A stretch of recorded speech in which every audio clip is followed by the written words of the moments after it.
Today is June 20th, 2018. I am here with Ron Baughman at the Cumberland County Historical Society. So thank you, Mr. Baughman, for coming in today. My pleasure. So the first question I like to ask is, when did your family first come to Cumberland County? Actually, they came to Cumberland County about 4 generations ago. They were farmers.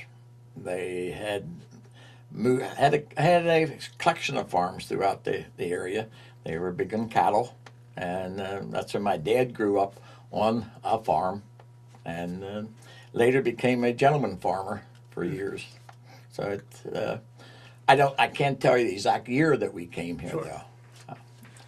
Did they settle in sort of the western part of the county? They settled into Bloserville, at that time called the Frankford.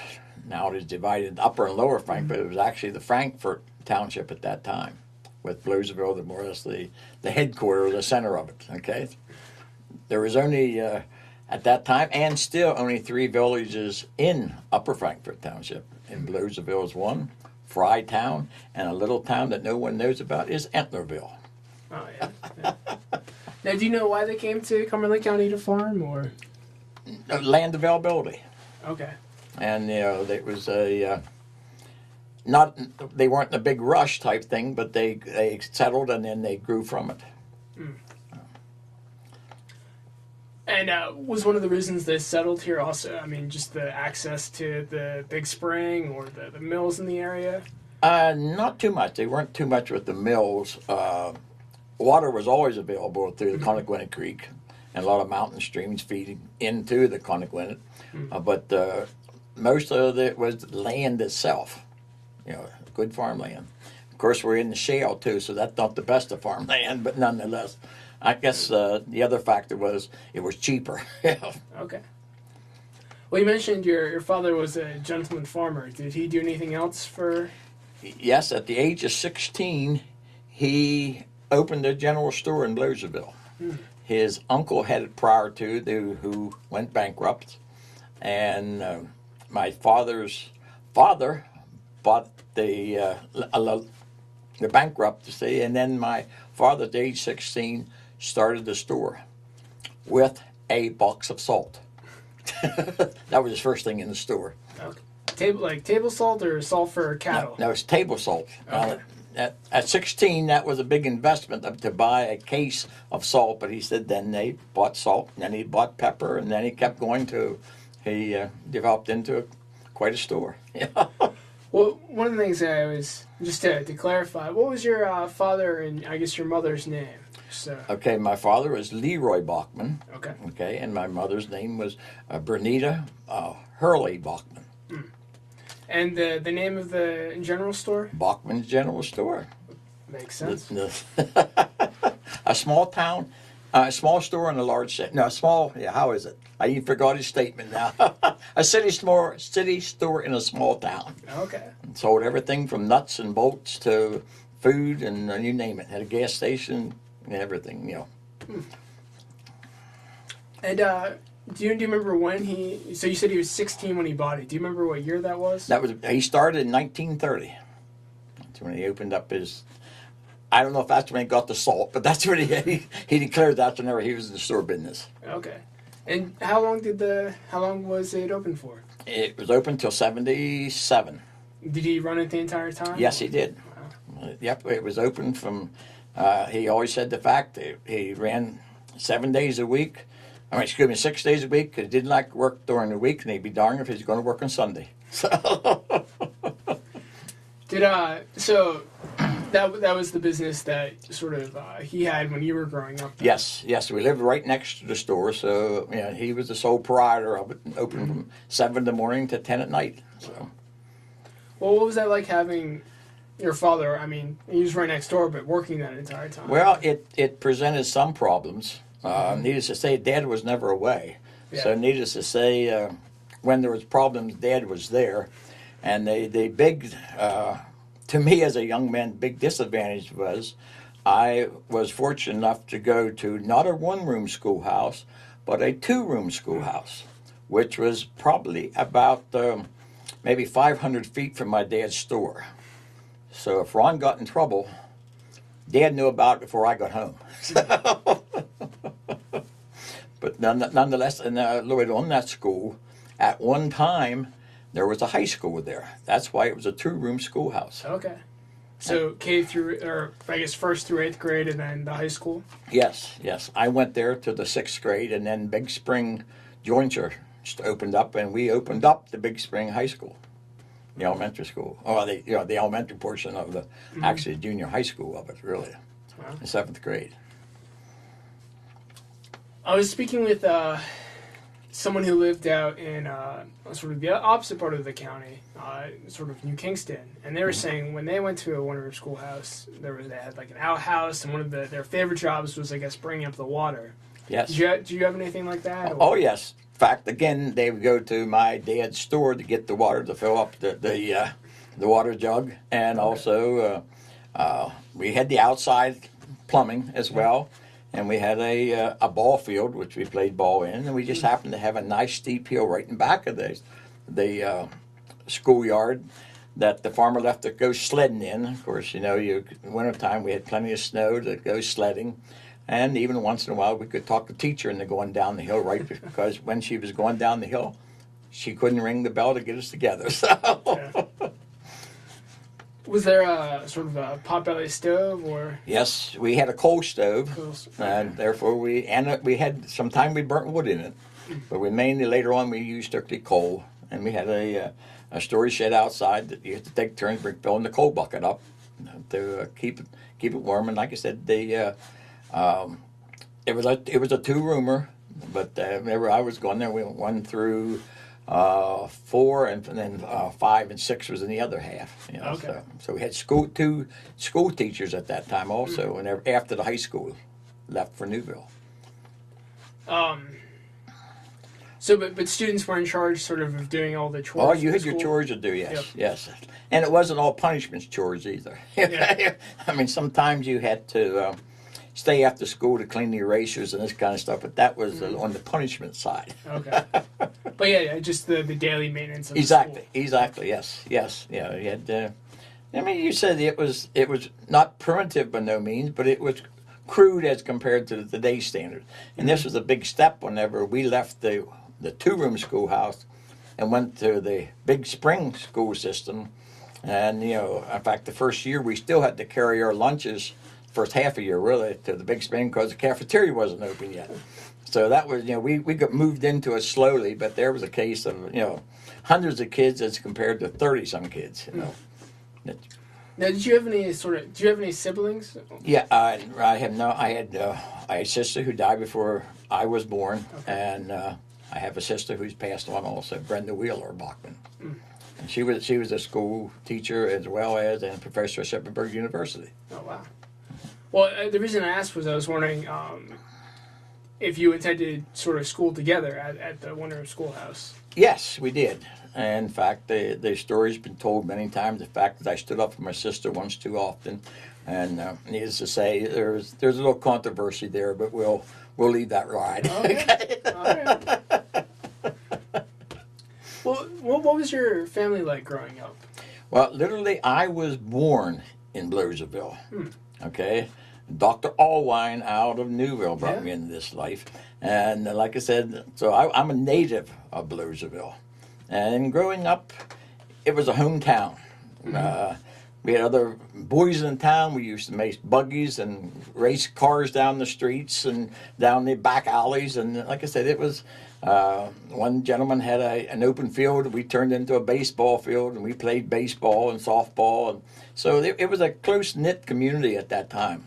I mean, you knew everybody in town, and I can remember times when we were snowed in that the men all got together and the boys got together and we shoveled the Bloserville Road out. I mean, so it was all kind of things like that. Yeah. Plus the fact, back in the mid-40s, 49 as a matter of fact, come to think of it, the men decided they were going to organize a fire company. So I think there was 10 men put money into it.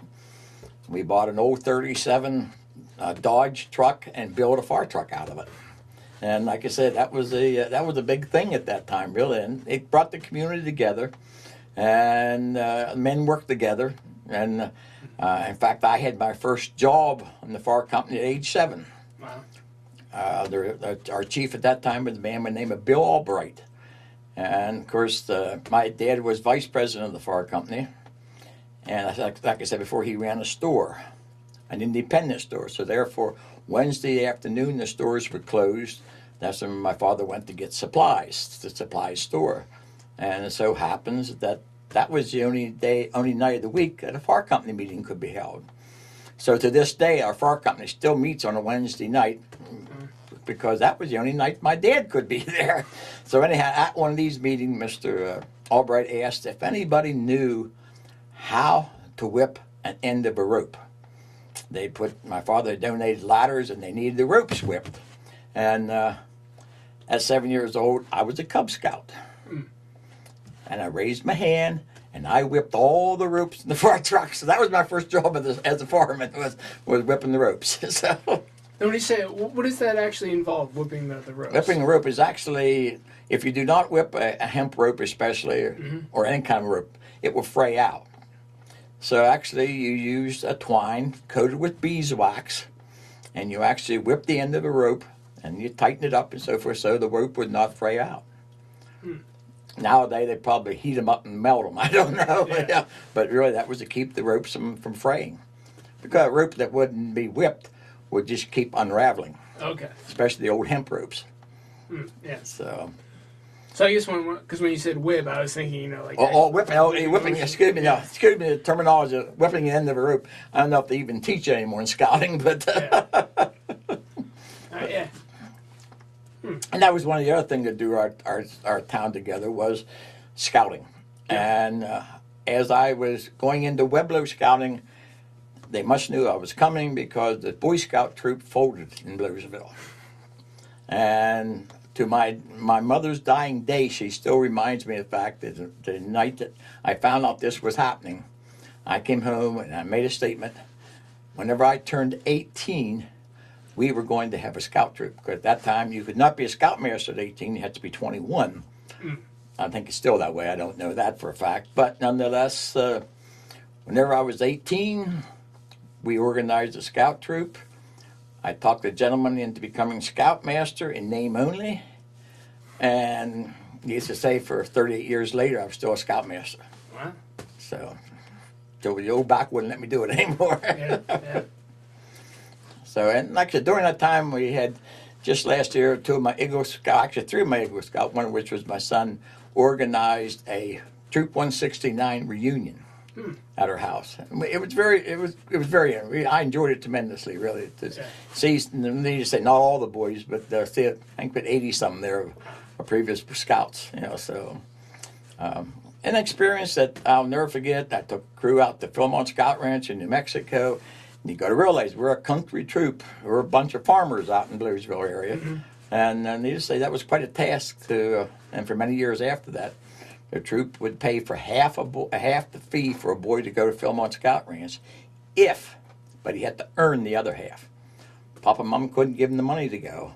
He had to earn it, and he had to show he got a year to earn the money to go to Philmont Scout Ranch. Half the money to go to Philmont Scout Ranch, and the troop paid the other half. So, done a lot of food sales, done a lot of Tom Watts sales, everything else to keep the tracer going too. Yeah. I haven't really counted how many of the boys actually went, but we sent up to a maximum of 3 a year to go to Philmont Scout Ranch. And again, this is an experience for these young, country boys that go to someplace like that. And I go on about Philmont, but I won't go there. But it's quite a place in New Mexico. Yeah. It's equal to about the size of Cumberland County, this ranch, to give you some idea. So. Wow. Yeah, a little bit more space out west. Yeah, a little bit more space, and like I said, it's you can hike anything from the Santa Fe Trail to above Timberline, so there's quite an expansion there. Yeah.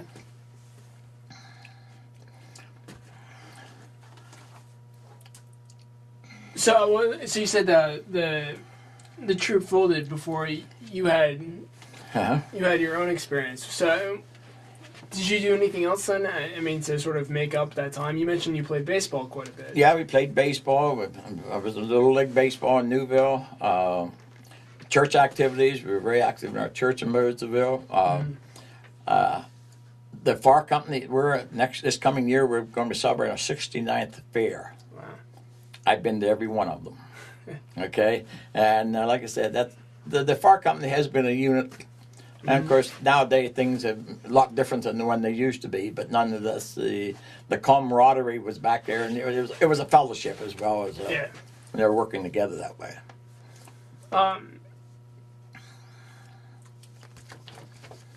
In some ways, I'm always amazed by how popular baseball is in the Newville area. Is that something that you just sort of like grew up around, or? Yes, and of course, I forget what year it was. They went to Williamsport. I should know that from our historical society, but I can't pull it out. They'll tell you wrong. Sure. But nonetheless, there was a team that made it to the World Series. That they didn't win it, of course, but they made it there. Which was here's a little town of Newville. Yeah.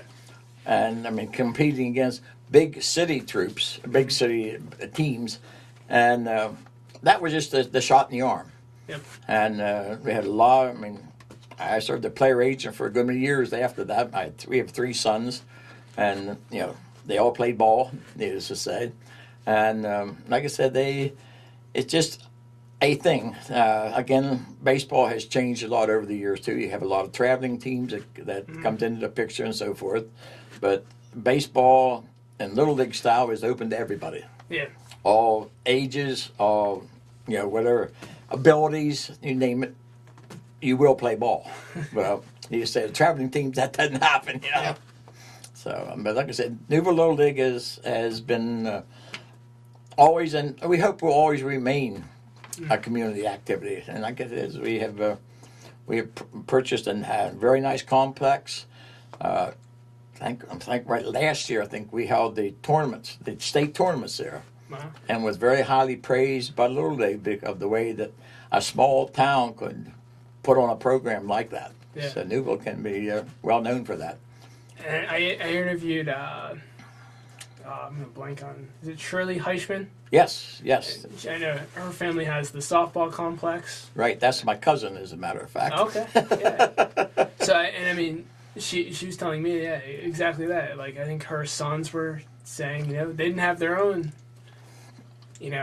fields, and so I mean they just put these fields up, and and how popular and how fantastic all those state tournaments and regional tournaments are held there. And it's quite. You go over Route 233, you'll see baseball just about every night. Wow. Or softball. I think it's baseball now, though, I believe. Okay. Yeah, no. So I mean, that's always not being from the area. I mean, just hearing the stories of Newville and its connection with baseball, and I mean, just sort of the entire area. Yeah. Well, it's units. I know in high school, I graduated in '61 from Big Spring, and we used to have the north and the south side of the county. You're from the south side, and there's always that not combatant, but challenging each other. No matter what you were doing, it was always the south side versus the north side.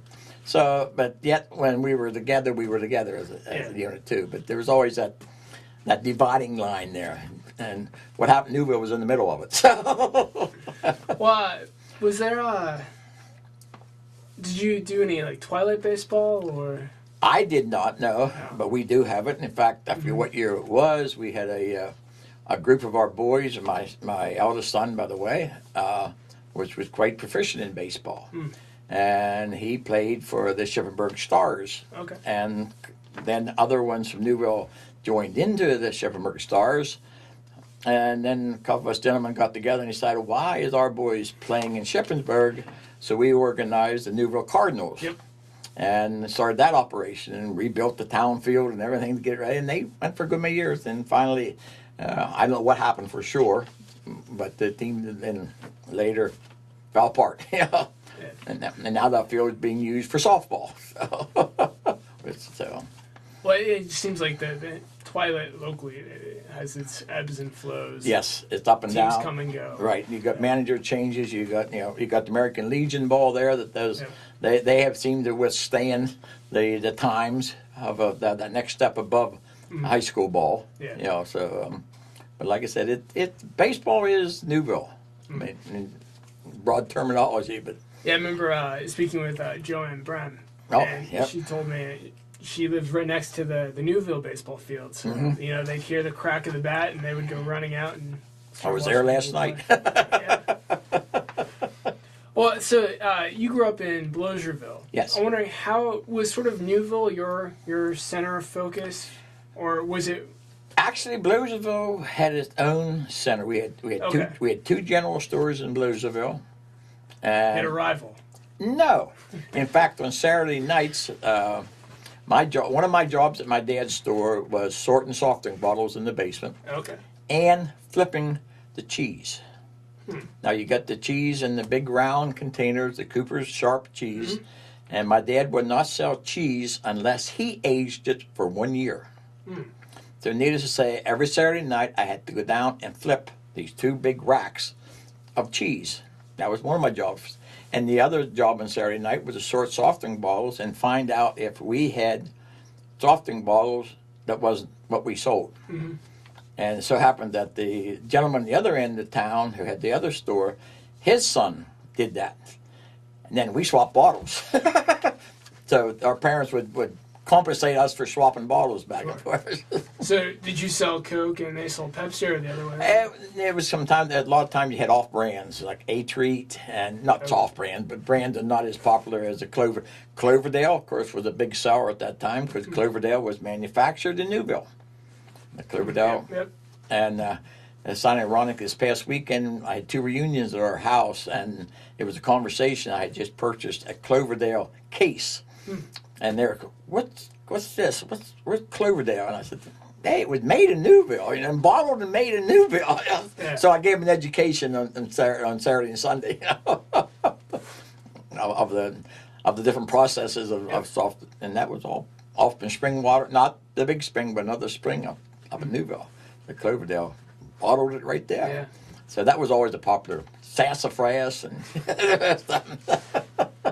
Stuff you can't find anymore. No, you can once in a while you can find a bottle, but it's Cloverdale on it. But Yeah. it's labeled Cloverdale, Newville. Wow. So it's but and a fair amount of people who lived in Bloserville worked at Cloverdale. Okay. I mean, and then that's the other thing around. We like to think as we were out in the country, but a lot of the people weren't farmers either that lived in Bloserville. Of course, we had. Cross-references. A lot worked in Mechanicsburg Military, Carlisle Barracks. Of course, you had Maslin's and Lear, and you had Carlisle Tar and Rubber, and like I said, you had a lot of industry within equal driving distance for employment. So that was the other thing that kind of made us kind of unique, you know, because they went both directions, multi-direction rather. I was saying a while ago about there's only 3 towns in Upper Frankford Township. That's Bloserville, Frytown, and Entlerville. And one evening we went to play some games at one of the supervisors of Upper Frankford Township. I won't mention his name. But nonetheless, and we were talking, I said about Entlerville, and he didn't know where Entlerville was. He was the supervisor of Upper Frankford Township. So I got a phone directory, and in the front of the telephone directory, Entlerville was still named. And it was going up into Dublin Gap. No, excuse me, McClure's Gap. Okay. That's where the people entered the mountain, so it got the town name Entlerville. And it's still on the map. You know, it's funny, you know, sort of hearing, you know, these different stories about various villages and townships, because you'll have, you know, I make fun of my boss. She's from Carlisle Springs, and we always say, oh, yeah, it's a fictional place. And then I mentioned I'm talking to people from Bloserville, and she's like, well, you think Carlisle Springs is a fictional place. You should go look at Bloserville. It's an eye winker. Yeah. And then, you know, here you are talking about Entlerville. So it's funny how, you know, these different perceptions based on where you grew up. That's right. I mean, and Frytown's another one. I mean, Yep. I really don't know other than if people who lived there's name was Fry. I don't know where it came from, but nonetheless, it is a place, you know, and people go by it. In fact, a good many years ago, my son, who flips houses, came home one day and he said, Dad, I bought a house back in Entlerville to flip. I said, yeah. He started reading the deed, and he said the one field adjoins a Clarence Yeah, Clarence Baughman. Charles Baughman, excuse me, Charles Baughman. I said, that was your great-grandpa. And we dug a little bit further. I said, yeah, that was also the post office of Entlerville. And it was also a general store. So how history kind of jumps out at you if you just dig a little deeper. And that's why it's great to have places like Newville Historical Society and Cumberland County Historical Society trying to preserve some of this history. Because we're not going to be around forever. Well, that's why we're here today. Yeah, right, yeah. Well, so you were mentioning that Bloserville was kind of its own center of focus, and you had the two general stores, and I interrupted you, so. Yeah. No, but basically, it was, call it self-contained, yes. No, but nonetheless not confined. We weren't a compound, a type thing. Now, maybe early on we might have been, but nonetheless, in later years, it was a friendly town. Like I said, it was. I can still have the great remembrance of getting together to dig out the Bloserville Road, and if somebody needed something, you went next door to get it. I mean, this type of thing, or you put out the word. If we had. I can remember one time a barn burn, and the amount of people who came together, and we rebuilt the barn. This type of thing. I mean, people took care of their neighbors. It was. I was just reading here not too long ago on some history and so forth, and they said about Monday being a non-burning day. Oh, what's that all about? So I checked into it. Monday, you weren't allowed to burn paper or anything else in Bloserville. Yeah. Because that was worst day. And people had their clotheslines out, so you weren't allowed to burn papers or anything, or trash burning on Monday. So that was an unwritten law. But yet now they're, what? So things have changed, needless to say. And sometimes maybe not for the best, but nonetheless they have changed. So you didn't really go to Newville or Carlisle for shopping or anything like that? Some did. Like I said, my father ran a general store. And on Fridays, he would go out and deliver groceries out in the country. People would call in their orders, and a lot of time I'd ride along with them out in his truck to deliver groceries. And a lot of the time, it was bartering. They'd barter for eggs, and this type of thing to bartering. And I know you have some of them here, and the Schimel toys. Yep. As a kid, I played with Schimel toys. At this one, I know I forgot the name already, forgive me, but and then one time I went there and they weren't there, and you ended up getting them. Okay, here at Cumberland County. Yeah. So, but nonetheless, I mean, these are the kind of people that you dealt with. And this particular location, it was a sod house, ground floor, open fireplace. I mean, it was the early American home. So I mean, but yet that was all part of it.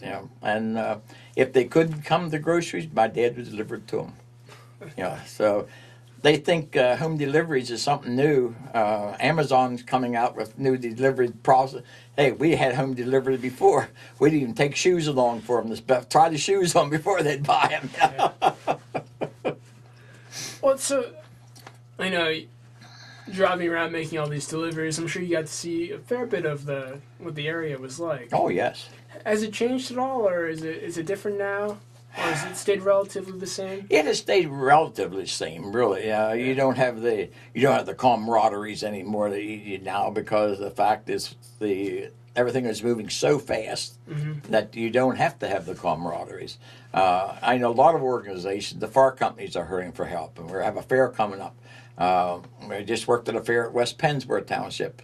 Companies got to come. Fire companies have to come together to help each other to have fairs now, because of the lack of participation and things like that. And that's sad, because they're missing the camaraderie that we established before, as far as friendships. And I can remember with PTOs and so forth, they used to have banquets or chicken corn soup sales and all this and type thing. And you got to know your kids' parents and all this. Now they just ask for money and go about their business. There's no camaraderie. Sure. So they're losing that friendship and creating that friendship. And then they wonder why some things don't work the way they used to, or they don't know their neighbors anymore either. I know Randy Watts, who was at the Union Fire Company.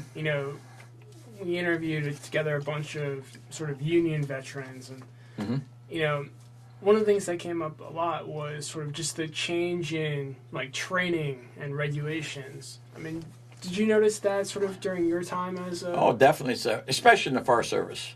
You know, realize I haven't had an up-to-date number on it, but before the fact is, you know, I had one of the original fire helmets, which was a civil defense helmet. Okay, we had to make do with that, and now the fact you can't even be a fireman till you spend, most companies spending up to $500 on certification to become a fireman, which is good, but still there's a lot of restrictions that nowadays that wasn't there before. I mean, I can remember fighting in fire with the old 37 feeding Union Fire Company, and you know what was feeding 48?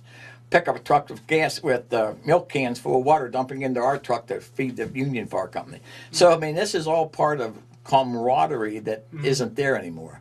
I mean, before you couldn't even, you know, if you were a volunteer, you were a volunteer. Now, we had trainings, don't get me wrong, there. But it wasn't a case of certified training, which I'm not against it, but yet the state put it to us.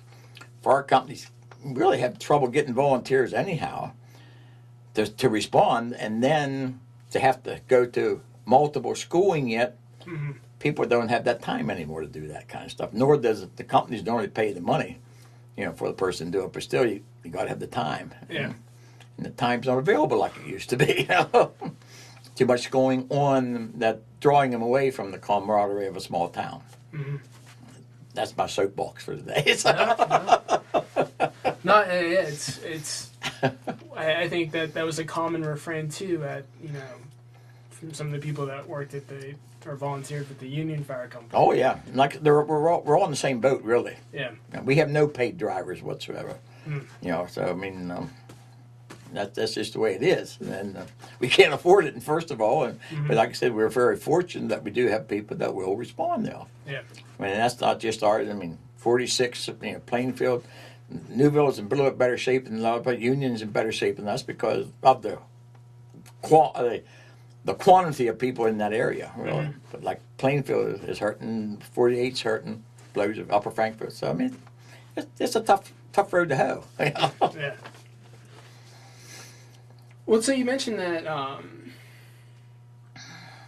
were you a volunteer firefighter, or was that at your profession? No, I was a volunteer firefighter. Okay. Nope. I was a driver for years, and like I said, now I wouldn't even have to turn it on. I don't get pressure anymore. Sure. I'm still working at the fair though, so we're still plugging away. Well, also, I'm sure you mentioned your back too. Yeah, I had major surgery on my back, and needless to say, that kind of put me off the hiking trail, and like I said, and the sleeping on the ground approach. You know, so but we had, you know, we ran a very active program, and you had to keep boys active. Yep. We would float a year on the canoes or whitewater rafting. We'd hike a year, you know. So I mean, we'd bike a year. We brought the C&O Canal to this area. I mean, and now there's a lot of troops use the C&O Canal, which runs from Cumberland, Maryland to Washington, D.C. along the Potomac River. It's quite a hiker-biker. I mean, 184 miles. So. Well, so after you said you went to high school at Big Spring. What did you do after that? Okay, after that, I attended Shepherd University, found out teaching wasn't for me. Yep. And then I went to Electronic Institutes in Harrisburg and became a technician. Worked at Rees Hoffman for 12 years, and then went for Honeywell. Worked for them, retired from them after 38 years on the road for them. Wow. So Rees Hoffman to Crystal. Yes, company. yes. Were you involved in sort of designing the crystals or producing them? No, I'll abbreviate my story quite a bit. Okay, Nice. Needless to say, I was hired at Rees Hoffman through a man by the name of Wilmer Maxwell, Wilmer is pretty well known in the area as an artist as well as a PR man. And I was working at a shoe factory prior to that, after getting out of college rather. And needless to say, that didn't work out for me. I was not someone that was good for that. Yeah. And so then I went to work in the motor division of Rees Hoffman. Rees Hoffman used to make motors. Okay. For the whirring blender. And so I worked in the motor department, and then I got a call from Electronic Institute. My application got lost, and they called me. And Wilmer came out and said, Ron, you need to, well, he actually through my mother said, you need to go for testing tomorrow, and school starts on Monday. So Wilmer got me a job working night shift at Rees Hoffman. So I went to school during the day and worked nights at Rees Hoffman in the cutting department and the crystal cutting department, and then just kept on going, graduated from Electronic Institute, and came back in the technical line, filter and oscillator area. So, like I said, it was in, we worked on the bullpup missile, we worked on a lot of militaries items, and I enjoyed it. Then had an opportunity to move on up to Honeywell, industrial division of Honeywell, and I was on the road for them for 38 years. So. Now, did they have a local office? Actually, in my 38 years, I worked for 14 different branches. Wow. Never left geographical location. So, needless to say, big companies move things around quite a lot. So, but I covered central Pennsylvania over those 38 years. Not all at the same time, but all over the area in Pennsylvania. All industrial controls. You know, we were not allowed to work on anything to deal with human comfort. We had to all be industrial equipment. I worked at Army War College. I worked at Carlisle Tire and Rubber here in town. Worked at PR Hoffman. I went back into PR Hoffman to work on some of their equipment, some of the heating equipment there. And York, Lancaster. I was on 724, so that kept you moving. Yeah. And I also, during this time, had a photography business. Okay. I'd done wedding work, pictures, passports, team pictures, little league pictures, football pictures, you know. And for 17 years, I'd done the audio video for the Big Spring High School football team. So I worked up in the booth, up in the top. Yeah. With the video work there. So that kept my wife at home with 3 boys, and so that worked great till digital came along. I didn't want to make a transition, so I turned the shuttle off and hung them up. You know? Well, I was just reading Kodak is coming out with their new, or they're now starting to remake their Ektachrome film. I heard that. Yes. Because I guess it's becoming more and more popular. Things that go around come around. So you'll have to break out the camera. I still got my old 4x5 Crown Graphics. I done that while I was in school. I started photography in high school and done the yearbook photography, and later on purchased the old 4x5 cut film camera that I used in high school. So, I only used it one time since, and that was a teaching course on photography for a merit badge and scouting. So, did you have your own developing studio? Yes, I had my own studio, dark room. My original dark room was upstairs in our house. Then the boys came along. I had to give up my studio and my dark room and moved. We built it onto the house and put the dark room out there. My boys just talked about this not too long ago as to how they used to come in the dark room and help me agitate. Like I said, we have 3 sons. Needless to say, they all have graduated in college. My oldest son works as a probation officer. My middle son is an audio-visual man at Hershey. And my youngest son is a house flipper. He graduated from Shippensburg, but he loves flipping houses and carpentry work. And so he's kept busy, just puts us in the bottom of the list whenever we want something done. He's always busy, though. He does a good job, very good job. Well, so you mentioned that, so when you said you were on the road a lot for Honeywell, was that, so that was servicing the equipment? Yes, yes. Okay. Servicing, calibrating.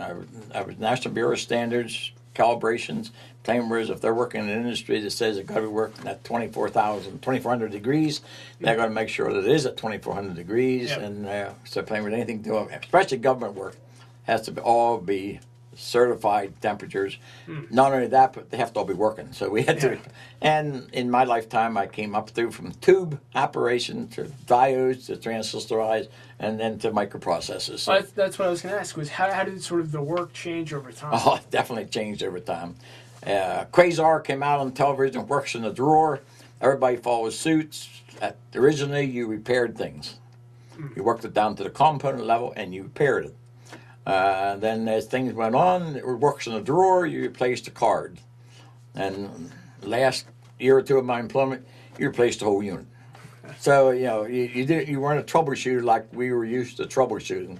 You worked it down to either it worked or it didn't work, and then replace it. So a lot of technology has moved on as far as working things down to board level, yes, and then further early on down to component level. I mean, is that just because it's getting more and more complicated, or it's just cheaper to? It's cheaper. It's cheaper from the employer to replace a board than to have me or have the technician spend an hour or two trying to repair it and go out to Electronic Institutes and buy the part or something, or not going, but to Cumberland Electronics or someplace like to get the component to replace it.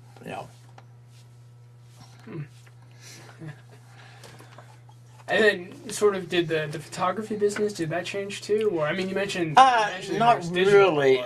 Technology has changed a lot. I mean, in the early days of photography, in my early days, and not back to glass type, but nonetheless, in my early days I took a course in electronic technology and so forth, and got interested in it through actually continuation of high school. I worked for the photographer here in Carlisle for a while, getting more experience. That was that Mr. Steinmetz, or was... No, Jim Steinmetz was my backbone. I mean, he was the one. He was a whiz in the dark room. He had a photography business for a while. He led me into the business, really. I mean, if there's any questions as far as technical questions, Jim would know the answer, and he corrected a lot of my mistakes in the darkroom. Or if he couldn't do it, Lucy took care of it for his wife, took care of it for me. But nonetheless, you learned by trial and error at that time. And of course, nowadays, all you want to smile, you get on the computer and you turn them into a smile. Well, you couldn't do that back then. You had to work for it. You had to learn tricks of the trade, especially working with kids, and which I enjoyed. I mean, but most time I didn't have weekends. My weekends were weddings. Or pictures on location, this type of thing. I mean, you go out and shoot 2 or 3 weddings a weekend sometimes, Yeah. But I always said the fact I wasn't that terribly good, but I was cheap. I was inexperienced, but nonetheless, a lot of them now will come up to me and they say, "Do you remember me?" "No." "Well, you took my wedding." "Yeah, right, 50-some years ago." So I always say the fact I guaranteed the picture, not the marriage. So. Yeah, you only have control over one of those. There you go, right. And then you sweated it out. You do the wedding, and you trusted through Jim, went by protective car. I only ever mailed one film out one time, and it got lost. Oh. So from then on, it always went by protective car to the process, and then you still sweated it out till you got your proofs back. So I mean, it was nowadays you know exactly what you got before you. Soon you click the camera. But actually, I'm happy to be out a photographer. We made a trip to Alaska, and my wife took out how many pictures. I took 4 the whole time. So. But nowadays, with the modern technology, almost anybody can be a photographer. Yeah. I mean, really, that's almost everybody. Not everybody, but almost everybody can be a pretty good photographer with the modern equipment today. Well, I mean, you mentioned Mr. Steinmetz, he, like in the dark room. Was there, what types of things, like in terms of like changing the exposure or... As far as Jim went? Yeah. Like, chemicals? Sure. How much control did you have over sort of that end print product? Well, you really had, if you produced a good negative, there was no problems. Okay? It's whenever you didn't, once it's out of focus, it's lost. Okay? Simple as that. But as far as your exposure goes, that was where the factor lied, And your technology has constantly changed from the old. In fact, my old 4x5, I still have some of the original flash bulbs for it, which is like a light bulb. Okay, one shot deal. To the modern technology of the auto flash. You know, your strobes and so forth. I mean, I had studio strobes that I trusted. You know, for my fill-ins and for, you know, the main flash or anything like that. You you relied on your equipment a lot. That's basic, and that's one thing Jim got me squared away right off the bat. He said, if you're going to be serious about this, you got to buy good equipment, which I did, and still have that same equipment today. Wow. So, get rid of all my large equipment. So. Yeah. But like I said, I just gave it up and turned it off, you know. But so you mentioned that you were a native of Bloserville. Yep. Do you still live in Bloserville? I live in the suburbs of Bloserville. I still live on the Bloserville Road, but nonetheless, I do not live in town. We have some properties in town. I have a storage business and storage sheds business in town, a couple houses in town yet that we maintain. But nonetheless, you know, but a lot of things have changed over the years, and like I said, now I might know 5 or 6 families in Bloserville, you know, and a lot of that's through the fire company or tenants, and like I said, that has changed a lot, you know. But I still have a wheelbarrow that was made by the blacksmith in Bloserville. You know, I still got things in Bloserville that I still maintain. In fact, my sister and I many years ago donated to the Newville Historical Society the Bloserville band equipment, the bass drum, and the instruments, some of the instruments in the uniforms, you know, to try to keep things alive. This past weekend, I was telling you, we had a reunion, and we have a young man who's very much interested in military. And we started to talk, and I talked to him before. In fact, the Thanksgiving, took him down in the basement of our home and showed him my grandfather's picture of my grandfather in his World War I uniform and his encampments and all this. And the young man was very much interested in it. So on Sunday, I was trying to think, where did I put the World War I uniform? And I remember I up the house and got the World War I uniform out. And I learned a lot on Sunday about my grandfather. And it so happens that his great, I hope I have enough there, served with my grandfather in the same battalion in Europe. And I have all the letters that my grandfather wrote back to my grandmother during that time, the original letters. So there's a lot of history there. I'm a semi-history buff, okay? I like local history. I like collecting local history to try to preserve it. Doesn't always work, but I like to keep. That's why I jumped at the chance of going here. I like to relate to it and pass it on so somebody has. I was very fortunate in the fact that my sister took my father. I had the video camera, I had the equipment. She took it, and they went around to where all he lived and so forth, and made a documentary of it. So I mean that. Not the best video photographer, but nonetheless, it was there anyhow. Well, I should know. I mean, in this room, we have the ability to digitize VHS stuff too. So, there you go. Might want to bring it in sometime, and we can. Yeah, that's a good idea. Thank you. Well, so one of the things I always like to ask too is, and again, just clarifying here, what is your wife's name? Alice Marie Baughman. Okay. Weary Baughman. If the sign on the back of a car, we get married, Alice would be weary no more, Ron will be. So she was born in the Cumberland County here, around Carlisle Springs, out the Carlisle Springs Road. and which doesn't exist. There you go, right there. She attended Boiling Springs High School, though, later on, so she graduated from Boiling Springs High School. She moved to the opposite end. She went to the opposite end. Well, I'm always interested, so how did the two of you meet? Well, we met through at bowling. Okay.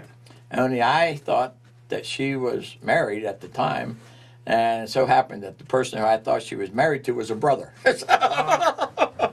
But we met there through bowling and so forth, and that's how we met, and then left the good Lord take care of what happened from then on. You know. What bowling alley?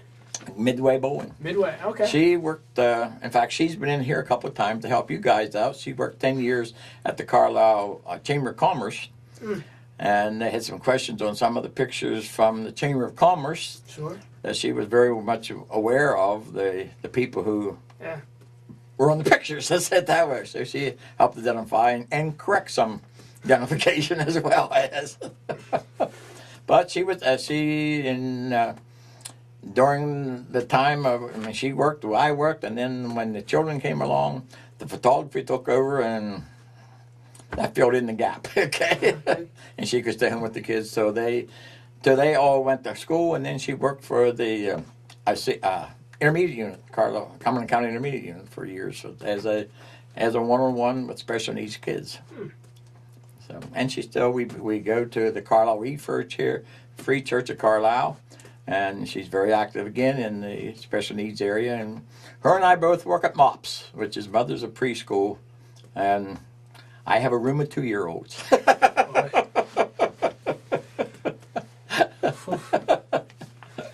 Well, you mentioned Midway Bowling. Were you a roller skater? She was. She was, okay. I became one, okay? But she was a very good bowler. I bowled for Reese Hoffman. That's how the two really got together. And at times, I was not permitted to be in the bowling alley whenever they're in championships. But none other than that, though. But ice skating, I was the ice skater. She was not. She was the roller skater. I was not. So we made compromises. Yeah.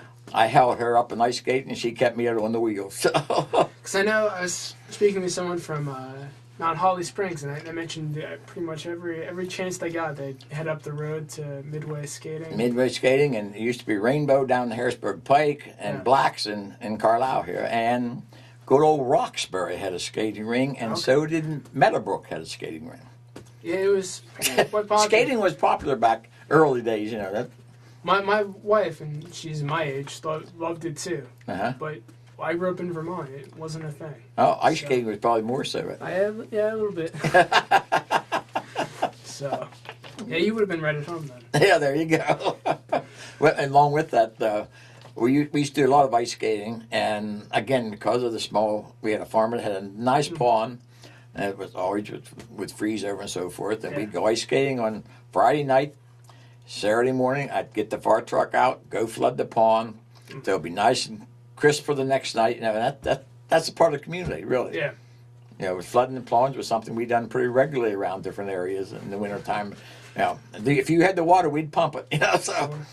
Did the big spring ever freeze over, or they come? No. Now you know the old cliche: spring water never freezes. Okay. Now some people believed that and put it in the radiator, and that didn't work too good. But I think mainly because it's fast moving. You know, but I do not know. I can remember being ice, but never really frozen over. Now, so I know we have some pictures. I forget where. Cave Hill, probably. Yeah, of people skating on. Yeah, I've never skated, but my wife said she had skated at Cave Hill. I never did. That's because the dam was dammed up, and the water froze up Conagwin Creek. All right. But I never skated on the creek. Ours are old pond skating.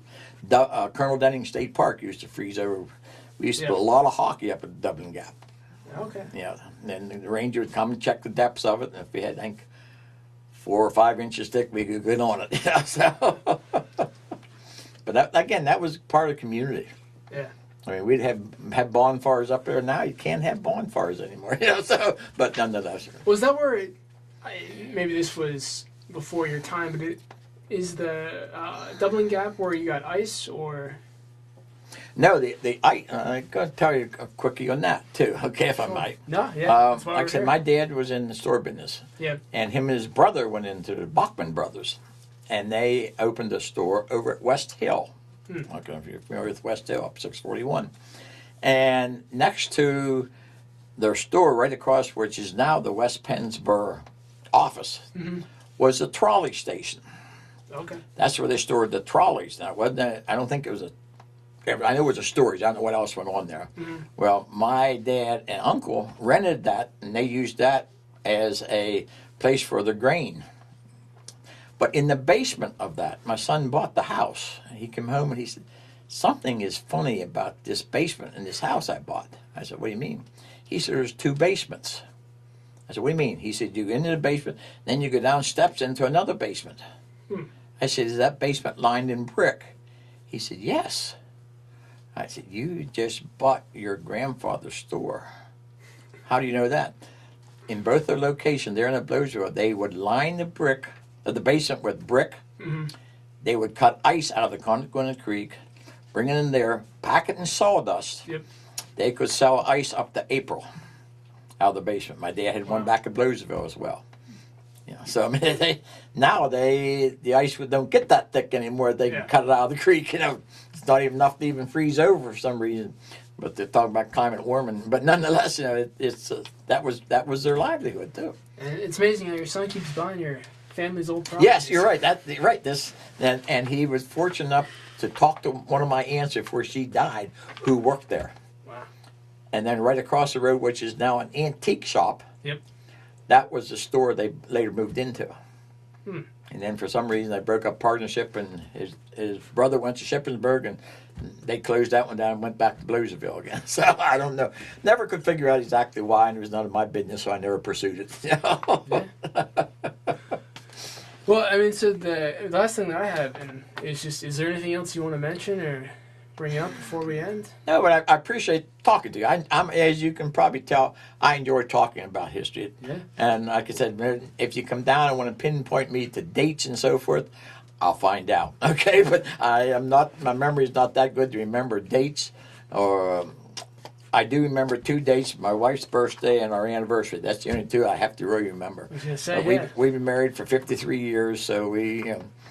Well, I just had my 3rd wedding anniversary, Well, you got and I nearly forgot it. So. Okay, good. So there you go. So like I said, we've had a great life together. Yeah. We enjoyed traveling, and like I said, we're not ready to hang up yet. I have to use a walker sometimes because of back problems, but nonetheless, we're still moving. We're anticipating, hoping to do a trip through the Panama Canal out to the west. So next year. So I hear it's quite nice. that's what we've heard. Yeah. We enjoy going. We have our grandkids. Actually, in fact, I'm going to throw another pun here. My oldest son, I just got a memo from them this morning. He graduated from Cumberland Valley this past year, and he's quite a ball player.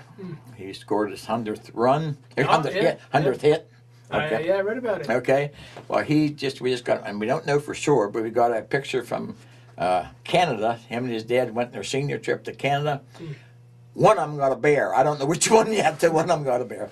And of course, my second oldest granddaughter plays basketball for Niagara University. She was on the Cumberland Valley team that won 3 state champions her 3 years she was there. And like I said, she got a full scholarship up at Niagara University, and my grandson got a scholarship at Liberty College for baseball. So, and then we got 4 little ones coming later. So.